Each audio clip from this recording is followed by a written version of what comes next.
우리는 최근에 기도에 대해서 말씀을 보고 있습니다. 어떻게 기도하는 것이 바른 기도인가? 우리가 일상적으로 우리가 많이 기도를 하고 있지만 그 기도에 대해서 우리가 점검을 해보고 참으로 하나님께서 기뻐하시는 올바른 기도로 주님 앞에 서기를 원해서 기도에 대해서 점검하고 있습니다. 먼저 기도는 하나님과의 사귐이죠. 대화죠. 커뮤니케이션. 일방적으로 혼자 막 떠들고 이렇게 말아버리는 건 독백. 이거는 기도라고 할 수 없습니다. 주고받는, 대화라는 건 주고받는 거잖아요. 내가 하나님께 아뢰는 게 있으면 하나님이 내 마음에 주시는 그 하나님의 응답도 같이 들어야 됩니다. 물론 하나님이 우리 사람의 목소리로 이렇게 말하는 것처럼 이렇게 육성으로 말씀하진 아니하십니다. 우리 귀청을 통해서 하나님이 말씀이 들리는 것이 아닙니다. 그래서 하나님 음성 들었다 이렇게 말할 때 우리가 주의해야 될 것이 그런 식으로 이제 이해를 하면 안 되고요. 하나님 말씀하시는 것은 우리 말하자면 생각을 통해서 말씀하십니다. 이렇게 말씀하시는 가운데 우리 마음속에 떠오르는 생각을 통해서 하나님이 말씀하십니다. 그것이 심금을 울리는 방법으로 그렇게 말씀하시는 것이 하나님 말씀하시는 방법입니다. 이제 기도를 하다 보면 내가 막 하나님께 뭔가 말씀을 하는데 하나님이 우리의 마음에 뭔가 생각이 떠오르게 해주시는 게 있어요. 그 생각을 우리가 붙들고 함께 이렇게 주고받고 하면서 대화를 나누는데 이 생각은 무조건 다 하나님 뜻이다, 이렇게 하나님의 음성이다 이렇게 볼 수는 없습니다. 우리에게 들려지는 그 떠오르는 그 생각은 크게 나눠서 세 가지가 있습니다. 하나는 하나님의 음성이 있고, 하나는 나의 소리가 있습니다. 그 다음에 하나는 사단의 소리가 있습니다. 사단의 소리는 분명히 우리가 이렇게 분별할 수 있습니다. 분별할 수 있는 게 이거는 하나님 뜻과 정면으로 반대되는 그런 소리니까 우리가 우리 하나님이 주신 양심으로 그걸 분별할 수 있습니다. 근데 나의 소리와 하나님의 소리는 헷갈립니다.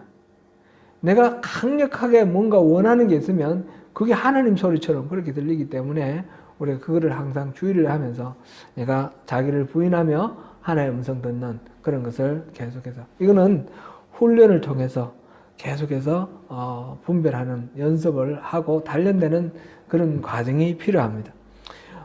그래서 하나님의 음성 듣는 것은 하루아침에 되는 것이 아니라 일평생토록 계속해서 훈련하고 시행착오를 겪으면서 나가는 것이다. 이렇게 우리가 생각을 하면서 이해를 해야 되겠습니다. 그렇게 하나님과 대화를 하는 것이 기도인데 그 기도를 쉬지 말고 기도하라 그랬습니다. 쉬지 말고. 아무것도 하지 말고 골방에 들어앉아서 그냥 줄창 기도만 앉아라 그런 뜻이 아니었죠. 그런 것이 아니라 우리가 호흡하는 모든 순간이 다 기도가 되도록 우리가 하는 모든 것들을 하나님께 물어보고 하나님의 대답을 듣고 이렇게 말하고 생각하고 행동하고 할 때에 우리 삶이 기도가 된다라는 것을 봤습니다. 그럴 때 쉬지 말고 기도하라는 말의 의미가 이루어지는 거죠. 이 삶이 기도가 될 때에, 그런데 우리가 주의할 것은 이 삶이 기도이기 때문에 따로 구별해서 기도할 필요 없습니다. 이렇게 생각하면 그건 아니라는 거죠. 예수님 같이 완전히 삶이 기도이셨던 분도 따로 시간을 내어서 새벽 미명에 또는 밤에 이렇게 산에 가서 기도하시고 어디 동산에 가서 기도하시고 이렇게 따로 기도하는 시간이 필요했던 것처럼 우리에게도 삶이 기도가 되면 또 따로 구별해서 하나님과 모든 삶의 모든 것들을 내려놓고 하나님과 1:1로 단독으로 만나는 그런 기도가 필요하다 하는 그런 것을 보았습니다. 그래서 삶의 기도와 이 기도의 삶이 균형을 이루는 그런 삶이 우리에게 중요하다 하는 것을 보았습니다. 또 지난주에는 우리가 뭔가 감사함으로 기도하라 하는 그런 제목을 우리가 살펴봤는데 기도를 할 때 그 가나의 혼인잔치에서 마리아가 한 말을 우리가 예를 들었습니다. 상황을 아뢰고 그 상황에 대한 해결책은 주님께 맡기라 그랬습니다. 우리가 다 정해놓고 답을 정해놓고 그것이 꼭 이루어지도록 막 억지를 부리고 때를 쓰고 이런 것이 그게 기도인 것처럼 우리가 오해를 하는 경우도 있습니다. 기도에 한국 교회에서 특별히 이제 기도하면 야곱의 기도, 하나님이 내 뜻에 굴복하도록 그렇게 하는 그런 것을 진짜 기도고 능력 있는 기도다, 파워풀한 기도다 그러는데 그것이 아니라 뜻을 아뢰고 그다음에 하나님이 판단을 하셔서 가장 좋은 답을 주시는 것. 그것을 우리가 받아들이는 것이 바른 기도다 그랬습니다. 그래서 감사하라 그랬는데 감사하는 것은 우리가 아랠 때에 하나님이 우리의 기도를 들어주시는 것 자체가 그 감사할 제목이라는 거죠. 우주 만물을 만드신 하나님이 내 얘기를 들어준다는 게 얼마나 감사한 일입니까? 그렇게 하나님 내 얘기를 들어주신다는 게 감사하고 그 다음에 하나님이 주시는 응답은 우리의 생각을 뛰어넘어서 최상의 응답을 주신다는 것입니다. 내가 어린아이가 잘못된 것을 구해도 부모가 그런 걸 그냥 무조건 위험한 칼을 달라든지 뭐 성냥을 달라든지 할 때 무조건 주는 게 아니지 않습니까? 그런 건 안 주는 것이 응답인 것처럼 하나님께서 우리가 구하는 것은 무조건 그대로 다 들어주시는 게 응답이 아니라 잘못된 것을 구할 때는 안 주시는 것도 응답이고 바른 것은 바르게 주시는 것도 응답이고 내가 구하지 않는 것을 이렇게 주시는 것도 응답이고 그 모든 것들 중에 최선의 것, 최상의 것이 하나님이 판단하시는 것이다 라는 것이죠. 그래서 우리가 기도를 하고 난 뒤에 그 다음에는 하나님께 무엇이든지 하나님께서 하시는 것을 믿고 신뢰하면서 감사하는 것. 그래서 그렇게 기도하는 것이 우리가 바른 기도다 이렇게 우리가 보았습니다. 실제로 이제 이런 식으로 우리가 기도하자 했을 때에 우리가 조금 어려움을 느끼는 것이 사실입니다. 제가 전에 있던 교회에서 기도를 이렇게 해야 된다라고 말씀을 드렸는데 자기중심적인 거, 자기 문제 해결과 소원 성취 이런 데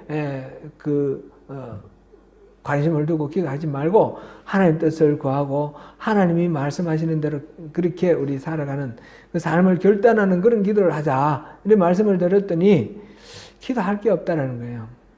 새벽기도 나와가지고 이전에는 뭐 기도할 거 하나님께 요청할 거 해가지고 뭐 이렇게 기도를 했는데 그 다음에 이거 다 내려놓으라 그러니까 하나님 말씀해 주세요 그러고는 할 말이 없는 거예요. 그래서 기도하기가 어렵다 그렇게 말씀을 하시더라고요. 어떻습니까 여러분들의 생각에는?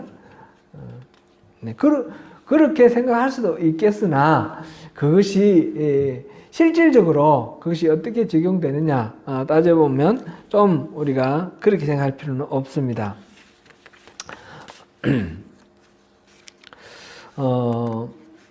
일단 이 잘못된 거는 우리가 이 답을 다 정해놓고 이렇게 하는 건 잘못된 건 틀림없습니다. 그거는 우리가 기억해야 됩니다. 어떤 경우에 어떤 청년이 와서 저한테 물어봤어요. 어디 갔더니 이렇게 기도하라. 배우자를 위해서 이렇게 기도하라. 그러면서 구체적으로 기도해야 된다. 그러면서 키는 180 이상, 직업은 뭐 이러면서 그냥 막연하게 기도하지 말고 구체적으로 이렇게 기도해라. 그러면서 여러 가지 항목을 다 이렇게 적어가지고 그렇게 기도하라고 그렇게 배웠다고 얘기를 하더라고요. 근데 그게 맞는 것 같습니까? 우리 그렇게 실제로 그렇게 기도합니다. 그 말이 맞는 것 같아서 그래야지 하나님이 우리 구체적인 그 요청에 대해서 구체적으로 응답한다. 이렇게 생각할 수 있습니다. 근데 그렇게 하는 것은 사실은 우리가 하나님이 내가 정한 정답 그것에 얽어매는 거지 않습니까? 지인이처럼 나의 소원을 이루도록 그게 정하는 거는 어떤 근거로 정합니까? 결국 내 욕망을 표현하는 거 아닙니까? 그렇게 되면 하나님을 내 욕망 충족의 수단으로 쓰는 것밖에 안 됩니다. 그래서 그걸 구체적으로 정해서 기도하라는 것은 잘못된 가르침입니다. 또 우리가 일상적으로 이게 너무너무 익숙해 있기 때문에 이게 맞는 것 같은데 우리가 기도 제목을 이렇게 다 노트에 적어 놓고 그게 이루어지면 표시를 하고 이렇게 기도 응답 노트를 만들어라. 이렇게 배우고 그렇게 또 적용해서 이렇게 실천하는 사람들이 되게 기도를 잘하는 것 같고 부럽고 그렇습니다. 근데 이것도 잘못된 방법입니다. 거기서 어떤 걸 응답이라고 선택을 합니까? 자기가 원했던 걸 이루어지면 응답이라고 표시할 거 아닙니까? 결국 이 경우도 하나님께서 내가 원하는 대로 해주기를 바라는, 주여 주여 하지만 결국은 주님을 종으로 부리는 그런 내 목적을 달성하기 위한 수단으로 하나님을 이렇게 조종하고 이용하는 그런 경우가 되어버리는 것입니다. 그래서 이렇게 가면 안 된다는 거죠. 그러면 무엇이든지 우리가 지금 막 이렇게 구하는 거 이런 거 다 잘못됐습니까? 우리 지난주에 그런 말씀 드렸습니다. 기도는 요청이나 간구가 아닙니다. 이런 말씀을 드렸습니다. 그러면 요청하면 안 되고 간구하면 안 된다 이런 뜻입니까? 그런 말이 아니라는 거죠. 요청과 간구가 기도가 아니다. 이 말은 요청과 간구 그것과 기도를 일치시킬 수는 없다는 거죠. 요청과 간구는 기도의 큰 범주 안에 들어갑니다. 큰 범주 안에 들어가는데 그런데 이 요청과 간구가 기도다 이렇게 말하면 안 된다는 거죠. 어떻게 얘기하면 좋겠습니까? 그래서 저는 사람입니다. 사람 맞습니까? 저는 사람 맞는데 사람은 속명언이다 이러면 말이 됩니까? 안 되는 거죠. 그렇게 말하면 안 된다는 거죠. 제가 지금 말씀드리는 그 의미를 기도가 요청과 간구는 기도라고 말할 수가 없습니다. 이 말은 그것이 기도라 이렇게 말할 수 없다 이런 말씀은 그것은 기도 안에 포함은 되지만 기도가 전부 그거다 이렇게 말하면 안 된다는 거죠. 기도는 요청과 간구 외에 더 많은 영역이 있는 겁니다. 그러면 기도와 간구는 요청과 간구를 하면 기도가 안 됩니까? 아닙니다. 그것도 기도는 됩니다만은 일부다, 기도 일부다라는 것입니다. 오늘 지금 우리가 많은 경우에 우리가 요청하고 간구하는 그런 기도를 하기 때문에 그 기도를 우리가 어떻게 할 것인가 그거를 오늘 살펴보려고 합니다. 지난번에 살펴본 것들을 구체적으로 우리 기도할 때 어떻게 적용할 건가 하는 것이죠. 구하는 무엇인가 하나님께 요구하는 기도를 우리가 흔히 청원 기도라 그럽니다. 청원 기도, 하나님께 우리가 뭔가를 구하는 것, 청원하는 것은 잘못된 것은 아니다라는 것이죠. 지금 제가 다시 말씀드리는 것은 그것 자체가 기도다 이렇게 말하는 것은 틀렸지만 그런 기도를 하는 것은 괜찮다라는 말씀을 지금 드리는 것입니다. 그래서 지난주에도 우리가 살펴봤는데 여기서 중요한 것은 구할 때에 구하는 태도가 중요한 것이고 구하는 내용이 중요한 것이다 그랬습니다. 태도를 먼저 보면 구할 때 내가 주인이 되어서 하나님께 이것저것 해달라고 하나님을 종으로 부르는 그런 태도는 잘못되었고 하나님을 주인으로 모시면서 종이 주인에게 간청하는 그런 태도로 구하는 것은 괜찮다라는 거죠. 그것은 기도가 될 수 있다라는 거죠. 그 다음에 구하는 내용도 우리가 하나님과 힘과 능력으로 이 땅에서 잘 먹고 잘 사는 그런 세속적인 목적만 구하면 그것은 잘못되었다는 것이죠. 우리가 구할 때 하나님의 나라와 의를 구할 때에 그럴 때 이게 바른 기도다 이렇게 말할 수 있습니다. 우리가 당면한 어떤 문제와 어떤 상황을 아랠 때도 그것이 결과적으로 하나님의 뜻과 하나님의 의를 이루는 것으로 이렇게 연결되도록 구하는 것, 그것이 바른 기도라는 것입니다. 그래서 우리가 청원하는 기도를 할 때의 원칙 네 가지를 제가 아마 지금 이때까지 말씀드린 것을 정리를 해서 말씀드립니다. 청원하는 기도를 할 때 첫 번째는 하나님께 주권을 맡겨야 됩니다. 두 번째로는 당장 이 문제 해결하는 것만 구할 것이 아니고 그것을 통해서 하나님의 영이 나를 변화시켜 주시도록 그렇게 구해야 됩니다. 이 문제 해결을 통해서 내가 어떻게 변화되는지 그거를 구해야 됩니다. 세 번째로는 모든 이런 청원기도의 중심에 하나님의 나라와 하나님의 뜻 그것이 중심이 되어야 됩니다. 네 번째로는 이런 모든 것들은 감사함으로 알아야 되는 것입니다. 감사함. 이것은 하나님 내 기도를 들어주시는 것 자체가 감사하고 하나님이 어떤 식으로 응답하든 그것은 최상의 응답이기 때문에 감사하는 것입니다. 그렇게 감사를 한다라는 것입니다. 구하는 것이 잘못은 아니고 구할 때에 이런 것을 우리가 좀 마음에 두고 구하라 하는 것이죠. 오늘 설교 제목을 병든 자가 있거든 병 낫기를 위하여 기도하라. 병이 낫기를 위하여 기도하라 하는 그런 제목입니다. 이제 우리가 청문하는 기도 중에 가장 기본적인 것 중에 하나가 이 아플 때 우리가 기도하는 것이기 때문에 그 예를 들었습니다. 복음서를 보면 예수님은 기도로 많은 병자들을 고쳐주십니다. 제자들도 그 능력을 주님으로부터 받았습니다. 바울 사도도 많은 이적을 베풀고 병자들을 고친 그런 것을 스스로 증언하고 있습니다. 오늘 본문에서 야고보는 병자들을 위해 교회 지도자들이 기도해 주라고 권면을 합니다. 그리고 15절에서 믿음의 기도는 병든 자를 구원하리니 주께서 그를 일으키시리라 그랬습니다. 이때 병든 자를 구원하리라 이 말씀은 병으로부터 구원한다. 곧 치유를 말하는 것이죠. 그러므로 병자 자신 혹은 그를 사랑하는 사람들이 치유를 위해 기도하는 것은 당연한 것입니다. 기도를 할 때 그 치유의 효과가 실질적으로 있다라는 것이 오늘날 최근의 연구에 밝혀지기도 합니다. 현대 의학 속에서 의사들이 치료를 할 때에 그 환자를 위해서 기도하는 그룹이 있어서 기도를 하는 경우와 그 기도 없이 그냥 있는 경우 똑같은 그런 병에 대해서 치유하는 그런 사례들을 여러 사례를 모아가지고 통계를 해보니까 치유를 위해서 기도하는 그룹이 있는 사람이 이 치유의 효과가 높다라는 거죠. 그래서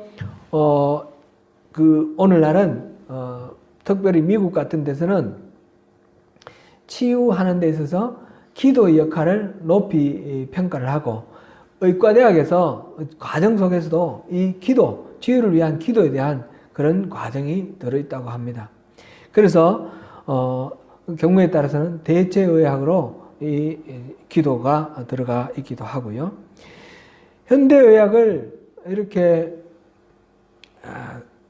보면서도 여기서 기도가 효과가 있다라는 것을 봤습니다. 그렇다고 해서 현대의학은 상관이 없고 이거는 필요 없고 그냥 기도만 해도 되느냐 이렇게 보는 것은 또한 문제가 있습니다. 한국에서 경우에 따라서 뉴스를 이렇게 보면 치료를 거부를 하고 이 기도만으로 낫겠다고 해가지고 상황이 악화되고 그런 경우들을 많이 보죠.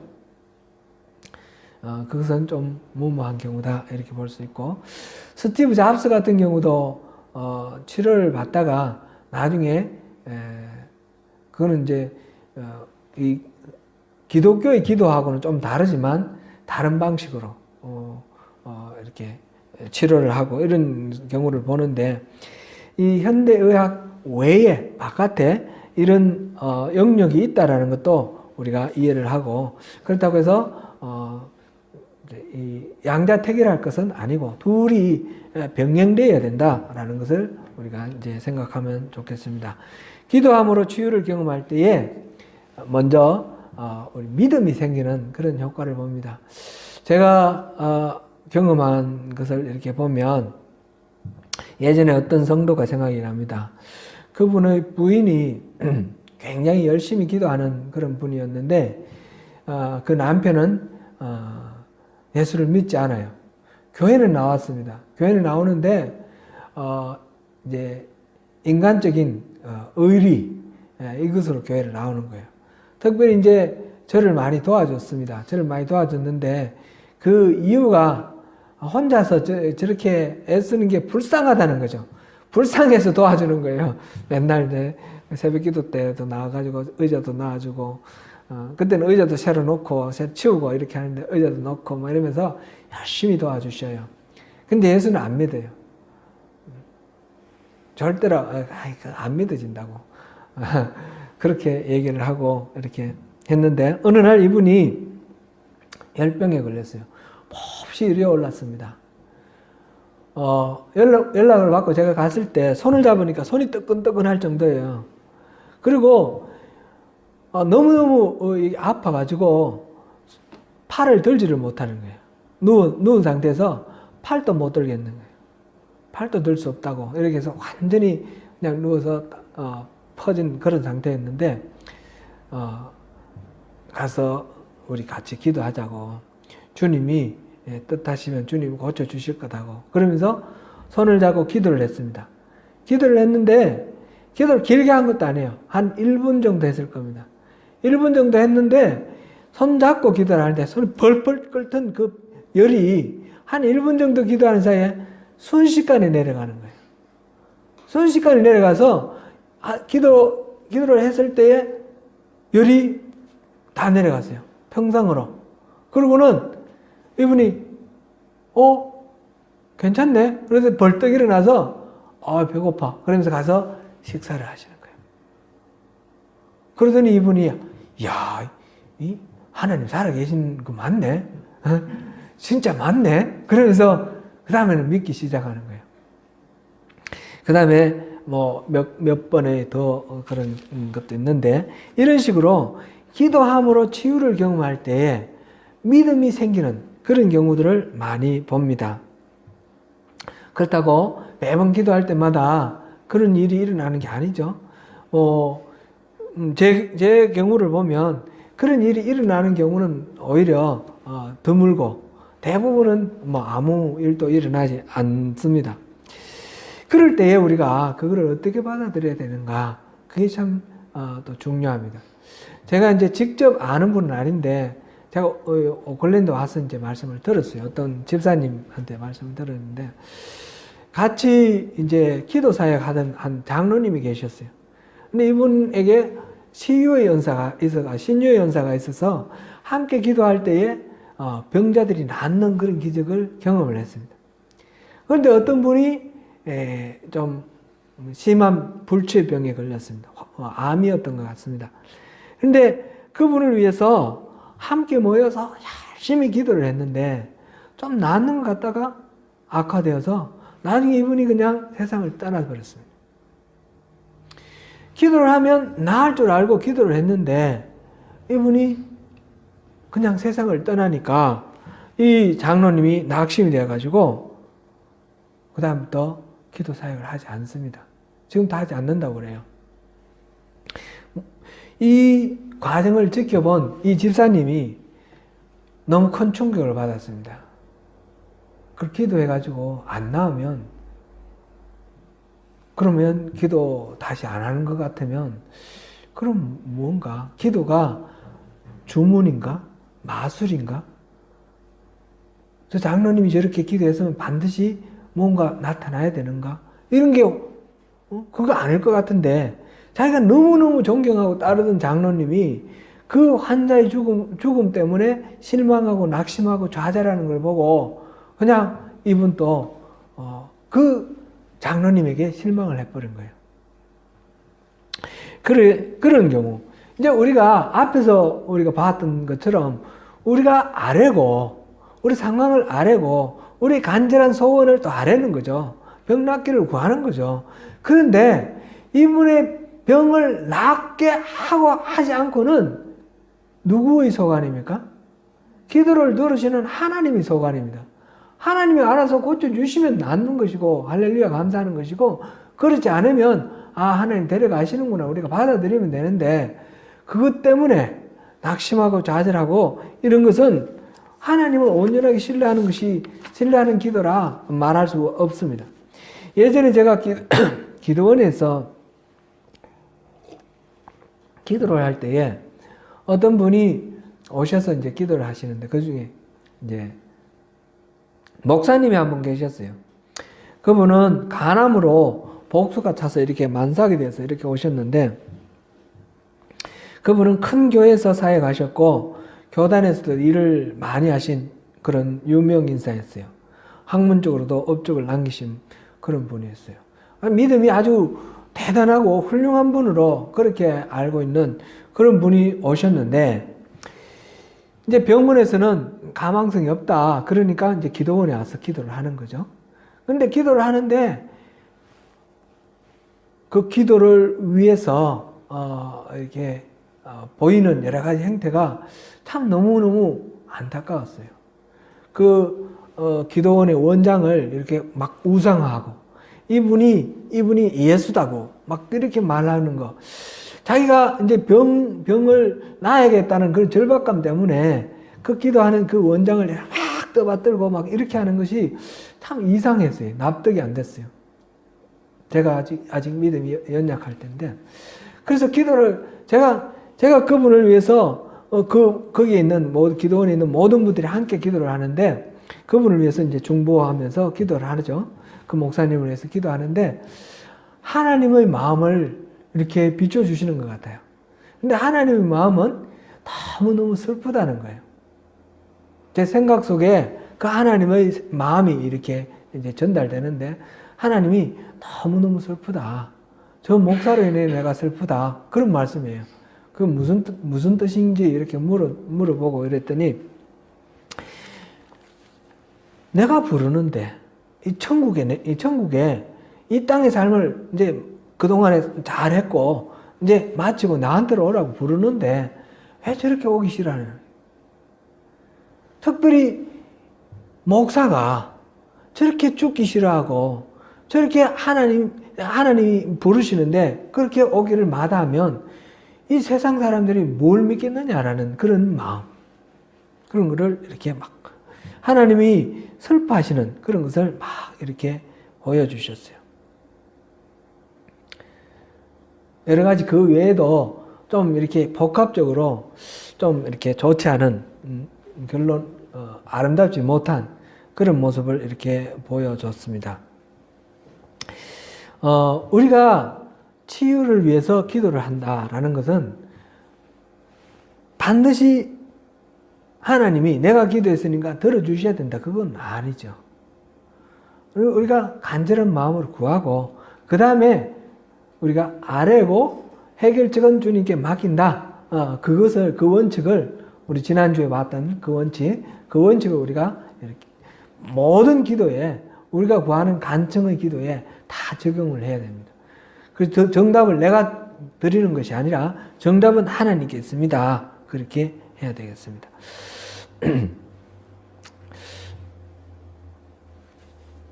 병원에서 이렇게 아픈 환자가 있을 때에 또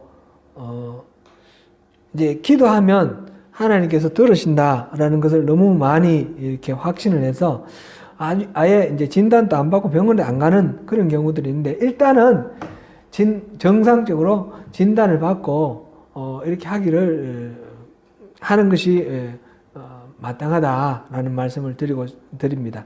질병에 걸리면 먼저 진단을 해야 됩니다. 그래서 하나님의 경우에 따라서는 기적적으로 낫게 해줄 수도 있어요. 그런데 기적적으로 해서 낫게 하셨는지 안 하셨는지 어떻게 압니까? 암을 낫게 해줬는데 이 암이라는 게 진단이 없으면 낫게 하시는지 안 하시는지 알 수가 없습니다. 일단은 우리가 진단을 해서 뭐가 문제인지 정확히 알고 그 다음에 하나님께 치유를 위해서 기도하는 것이 중요합니다. 그리고 하나님께서는 그렇게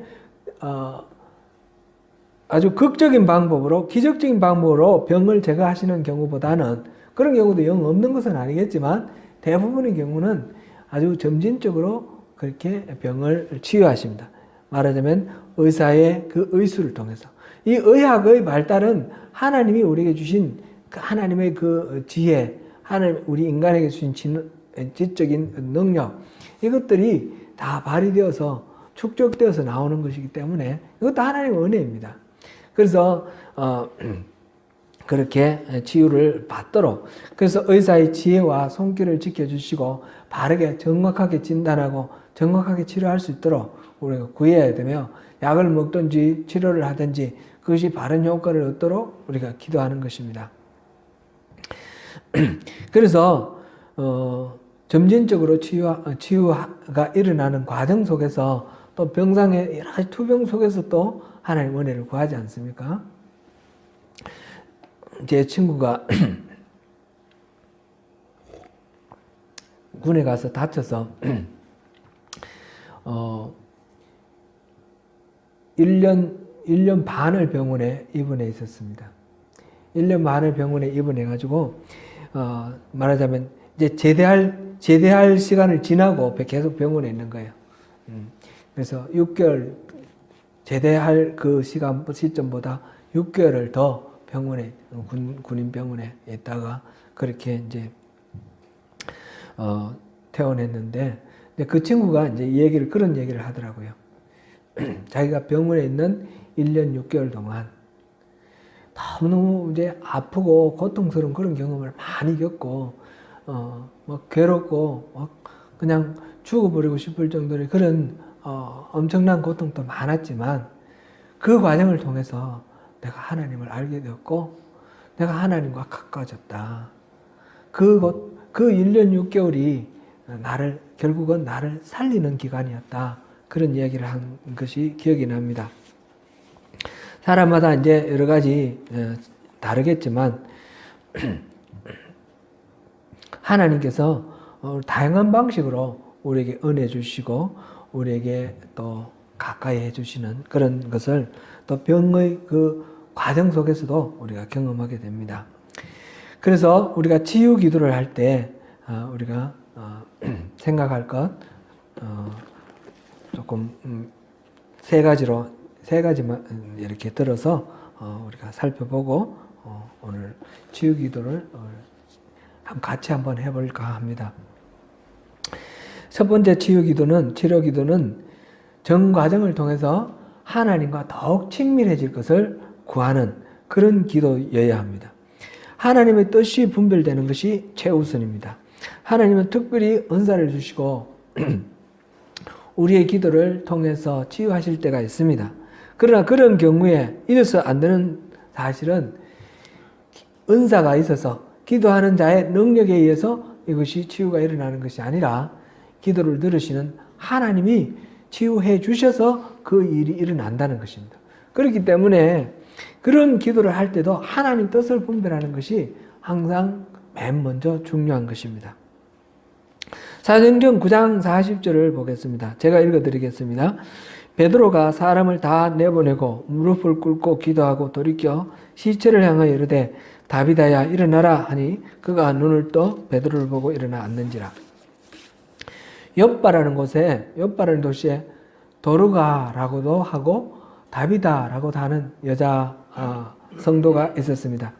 그는 신실했고 많은 선행을 베풀고 하나님의 은혜를 이웃에게 전하는 그런 귀한 성도였습니다. 그런데 그가 어느 날 죽었습니다. 베드로가 불려갔을 때 보니까 이미 죽었습니다. 베드로는 사람들을 다 물리고 기도를 했습니다. 무릎을 꿇고 기도를 하고 그 다음에 시체에 대해서 다비다야 일어나라 이렇게 말을 했습니다. 그랬더니 그 시체가 눈을 뜨고 일어나서 앉았다 하는 것이 이 기록입니다. 여기서 우리가 볼 거 베드로가 무릎을 꿇고 기도를 하고 다비다야 일어나라 이렇게 말했다는 거죠. 여기에 이제 모든 것이 다 서술되어 있지 않지만 베드로가 무슨 마음으로 다비다야 일어나라 했을까요? 하나님께서 그렇게 말하기를 원하시는 마음을 주셨기 때문입니다. 우리가 요한복음에서 예수님에 대해서 우리가 볼 때 항상 예수님은 하나님이 행하시는 것을 보고 행했다 했지 않습니까? 하나님이 행하시는 대로 말씀을 하셨고 마찬가지입니다. 여기 베드로가 지금 기도하는 가운데 하나님의 마음을 알게 된 거죠. 하나님의 뜻을 알게 되고 그렇게 선포를 한 것입니다. 우리가 이제 하나님이 주도권을 가지시도록 기도하고 하나님의 뜻에 순종해야 됩니다. 간혹 저희 경우에도 하나님께서 그런 어떤 말씀을 저에게 이렇게 주실 때가 있어요. 새벽 기도마다 나오시는 권사님이 계신데 이분이 다리를 거의 못 쓰실 정도로 굉장히 아픈데 겨우겨우 운전해서 새벽 기도를 나오셨습니다. 어느 날 머리에 안수를 하고 기도하라라는 그런 마음이 제게 왔습니다. 그래서 제가 가서 머리에 손을 대고 안수하고 기도를 했습니다. 제가 여러분 아시다시피 안수기도 잘 안 하지 않습니까? 그러나 때로는 그런 식으로 또 마음을 주시면 그렇게 가서 순종하고 안수기도도 합니다. 며칠 전에는 허리 디스크 때문에 이렇게 수술을 하지는 않았는데 이제 주사를 맞고 시술 받는 그런 상황에 있는 어떤 집사님을 만났습니다. 그분은 일을 해야 되는데 허리 때문에 너무너무 고통스럽고 안 할 수는 없고 그래서 주사 맞아가면서 그렇게 이제 일을 하고 계시는데 그분을 만났더니 하나님께서 제가 그렇게 평소에 잘 안 하는 그런 행동인데 그 허리에 손을 대고 그 다음에 그 어둠의 세력을 물리치라 그 말씀을 주시는 거예요.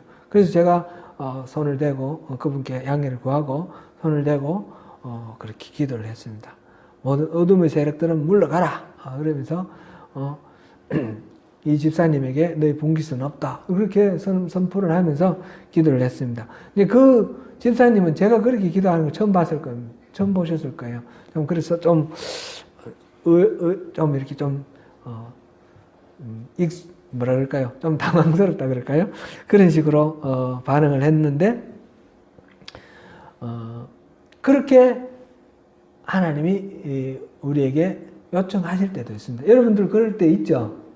그럴 때 그렇게 순종하고 그렇게 우리가 하면 됩니다. 항상 우리가 구하는 것은 하나님이 지금 이 상황, 우리가 아뢰는 이 상황에 대해서 하나님이 어떤 뜻을 갖고 계시는지 그 하나님 뜻을 구하고 하나님 뜻에 따라서 우리가 순종하며 기도하는 것, 그것이 하나님께 주도권을 드리고 기도하는 것이 이 정원하는 기도의 첫 번째 우리 되더라는 것입니다. 경우에 따라서는 때로는 우리가 병을 안고 살아야 되는 그런 경우도 있습니다. 난치병의 경우도 있죠. 그럴 때에 무조건 이 병을 낫게 해달라고 그러고 이 병을 낫게 해주지 않으면 하나님 능력이 없다든지 뭐 하나님 살아계시지 않는다든지 이런 식으로 얘기를 하면 그런 식으로 우리가 반응을 하면 안 된다는 거죠. 저희 둘째를 두고 우리가 기도할 때도 하나님께서 주신 결론은 그거였습니다. 하나님께서 고쳐주실 수도 있고 고쳐주시지 않으실 수도 있고 고쳐주시지 않으실 때는 우리가 그것을 감당하라는 그런 의미이고 그 감당할 때에 기쁨으로 잘 감당하라는 것이죠.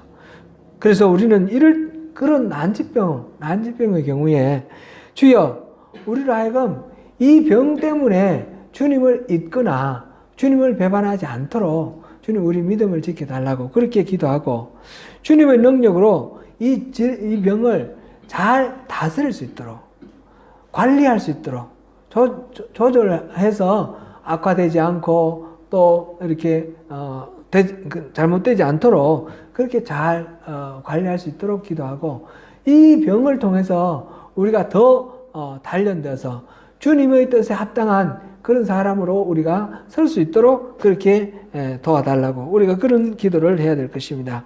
이렇게 기도할 때에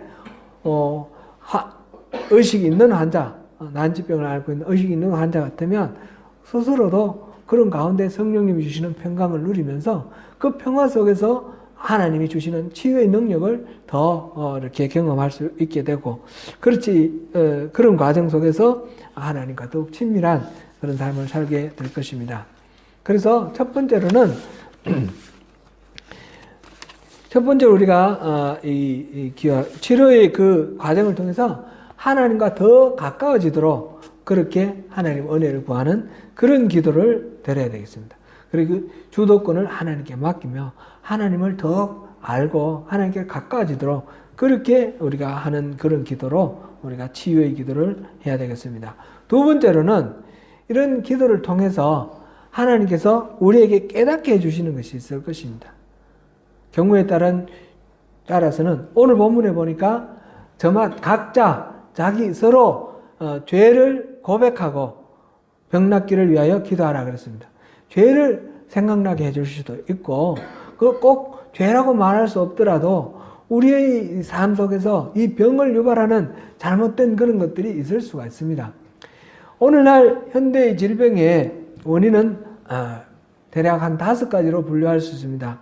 첫째는 기질적 혹은 유전적인 그런 병이 있습니다. 두 번째로는 식습관에 의한 질병이 있습니다. 세 번째로는 과다한 스트레스나 무질서한 생활 습관 때문에 질병이 발생하기도 합니다. 네 번째로는 환경 오염 때문에 질병이 생깁니다. 다섯 번째로는 노화로 생기는 질병도 있습니다. 유전적인 것이나 노화로 인한 이런 질병은 우리가 어떻게 할 수 없습니다. 우리 통제력 바깥에 있습니다. 그러니까 그것은 그대로 받아들이면서 그 안에서 우리가 조절을 할 수 있도록 그렇게 지혜를 구하고 나가야 되겠습니다. 그 외에 나머지 것들, 식습관에 의한 것이나 과대한 스트레스나 또는 잘못된 생활 습관, 오염된 환경 이런 것들에 대해서는 우리가 나름대로 통제를 하고 또 조절을 할 수 있는 그런 것입니다. 치유 기도를 할 때에 이 치유 기도, 이 병에 대해서 기도를 하면서 단순히 병 낫기만 구하는 것이 아니라 이 병에 대해서 우리가 알게 되고 이 병을 어떻게 우리가 극복하고 조절해 나갈 수 있을지 그 지혜까지 구해 나가는 것입니다. 그래서 병이 잘못된 나의 습관이나 나의 어떤 삶의 어떤 여러 가지 잘못된 어떤 그런 것 때문에 생기는 그런 병이라면 이 기도를 통해서 우리가 이 병을 극복할 수 있는 그런 지혜를 또 얻게 될 것입니다. 또 어떤 병을 우리가 얻었을 때에 내가 무슨 죄를 지어가지고 이런 징계를 받느냐 그렇게 우리가 생각하기 쉬운데 꼭 징계라고 생각할 필요는 없습니다. 예수님께서 말씀하셨습니다.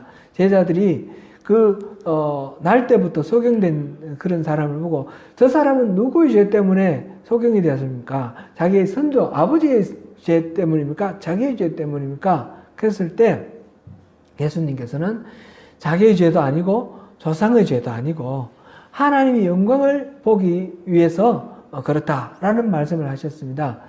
그러니까 우리가 병이 있을 때 반드시 어떤 죄에 대한 징계라고 이렇게 생각할 필요는 없습니다. 경우에 따라서는 죄에 대한 결과도 있을 수도 있습니다. 그래서 여기서 오늘 본문에서는 죄를 서로 고백하라 그랬습니다.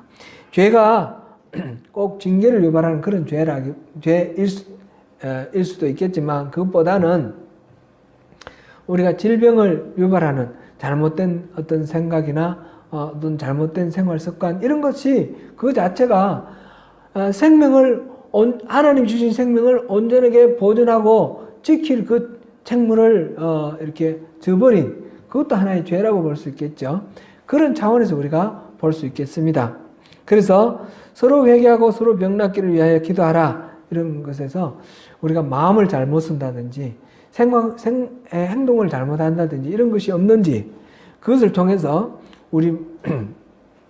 우리에게 참된 기쁨과 평강을 주시고자 하시는 하나님의 마음을 발견을 하고 우리가 그것을 삶을 돌이키면서 주님께 은혜를 구하고 그러면 이 병을 다스리는데 이 병 자체만이 아니라 그 병을 통해서 우리가 우리 삶의 잘못된 부분을 또 조절을 하고 고치는 그런 계기가 될 수도 있습니다. 그리고 세 번째로는 치유를 위해서 기도할 때